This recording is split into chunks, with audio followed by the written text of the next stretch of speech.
بسم اللہ الرحمن الرحیم۔ السلام علیکم دوستو، امید کرتا ہوں کہ تمام دوست ٹھیک ٹھاک اور خوش ہوں گے۔ دوستو، میں ہوں کیڈٹ زین العابدین اور اپنے YouTube channel police exams preparation سے آپ سے مخاطب ہوں۔ دوستو، آج کی ویڈیو میں ہم تعزیرات پاکستان کے دو دفعات پڑھتے ہیں، یعنی دفعہ 335 جس میں اطلاق صلاحیت عضو کی تعریف کی گئی ہے، اور دفعہ 336 جس میں اطلاق صلاحیت عضو کے لیے سزا مقرر ہے۔ دفعہ 335 PPC میں اطلاق صلاحیت عضو کی تعریف کچھ اس طرح کی گئی ہے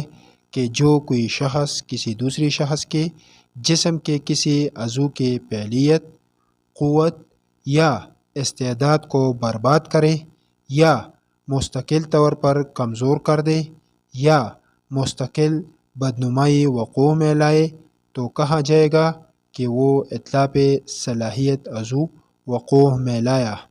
اس کا مطلب یہ ہے کہ اگر کوئی شخص ہے وہ کسی دوسرے شخص کے جسم کی کسی عضو کی قوت یا طاقت کو ختم کر دیتا ہے یا اس کو کمزور کر دیتا ہے یا اس کو بدنما کر دیتا ہے تو اس کو اطلاق صلاحیت عضو کہتے ہیں، یعنی کسی عضو کی طاقت کو اور صلاحیت کو ختم کرنا۔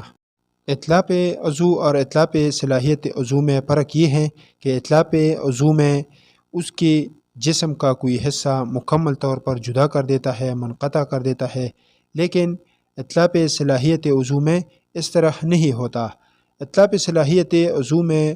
انسان کا کوئی عضو جو ہے اس کے جسم کے ساتھ پیوست رہتی ہے، لیکن اس کی طاقت ختم ہو جاتی ہے، اس کی قوت ختم ہو جاتی ہے، یا وہ مستقل طور پر بدنما دکھائی دیتا ہے، تو اس کو اطلاق صلاحیت عضو کہتے ہیں۔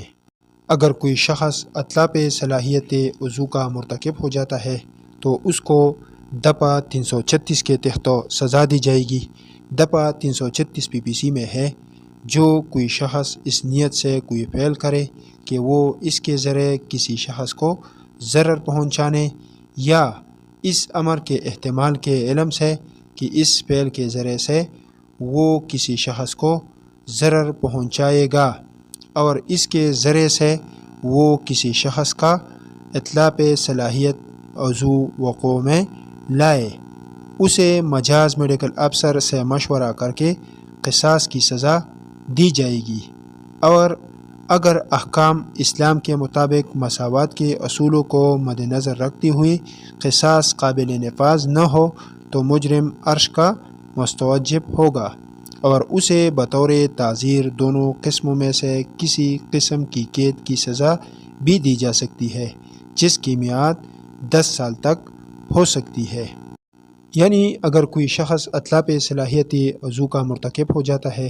تو مجاز میڈیکل افسر کے مشورے پر اس کو قصاص کی سزا دی جائے گی، لیکن اگر مجاز میڈیکل افسر کی یہ رائے ہو کہ بالکل اسی طرح اطلاق صلاحیت عضو جس نے ضرر رسیدہ کو پہنچائی ہے، مجرم کو اس طرح کی سزا نہیں پہنچائی جا سکتی، تو پھر مجرم جو ہے وہ عرش کا مستوجب ہوگا، یعنی اس کو عرش کی سزا دی جائے گی، اور عرش کے سزا کے ساتھ ساتھ بطور تعزیر ایسے قید کی سزا دی جائے گی جو 10 سال تک ہو سکتی ہے۔ اطلاق عضو اور اطلاق صلاحیت عضو کی سزا تقریباً ایک جیسی ہے۔ دوستو، یہ آج کی ویڈیو تھی جس میں ہم نے دفعہ 335 اور دفعہ 336 تفصیل سے پڑھا۔ اگر آپ کو یہ ویڈیو پسند آئی ہو تو لائک اور کمنٹس ضرور کریں اور نئے ویڈیوز کے لیے میرا چینل ضرور سبسکرائب کریں۔ انشاءاللہ اگلے ویڈیو میں آپ کے ساتھ پھر ملاقات ہوگی، تب تک کے لیے مجھے اجازت دیجیے۔ خدا حافظ۔